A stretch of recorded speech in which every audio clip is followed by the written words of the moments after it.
Kalaboso ang isang individual na kabilang sa illegal drug watch list sa isinagawang operasyon ng mga otoridad at naharap sa kasong Republic Act 9165 o mas kilalang Comprehensive Dangerous Drugs Act of 2002 sa Paniki, Tarlac.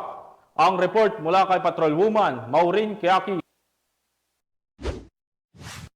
Kalaboso ang isang individual matapos maaresto sa isinagawang buy-bus operation ng mga operatiba sa MacArthur Highway, Barangay Stasyon, Paniki, Tarlac. Pasado alas 7 ng gabi ng ikasang operasyon ng mga tauhan ng Station Drug Enforcement Team, Paniki Municipal Station sa pamumuno ni Police Lieutenant Colonel Nicanor M. Lambino, Chief of Police ng Paniki Municipal Police Station. Kinilalang akusado na si alias June, 40 taong gulang, may asawa at residente ng Purok 7, Barangay Mabilang, Paniki, Tarlac at kabilang sa illegal drug watchlist ng Paniki Municipal Police Station. Ayon sa ulat ng Paniki PNP, nakumpiska sa sospek ang 3 pakete na naglalaman ng hinihinalang shabu at isang pirasong 500 peso bill bilang buy-bust money. Mahaharap sa kasong paglabag sa Republic Act 9165 o Comprehensive Dangerous Drugs Act of 2002 ang nasabing sospek. Kasalukuyan namang nasa kustodiya ng Paniki Municipal Police Station ang naarestong sospek at mga nakumpiskang ebidensya para sa dokumentasyon at tamang disposisyon. Patuloy na isinasagawa ng pambansang pulisya ang pagpapaigting sa kanilang kampanya laban sa illegal na droga upang tuluyan na mapigilan ang paglaganap nito sa buong lalawigan para sa inaasam na mapayapa at maunlad na bagong Pilipinas. Mula dito sa gitnaang Luzon, ako ang iyong PNN correspondent, Patrolwoman Maureen Quiaqui,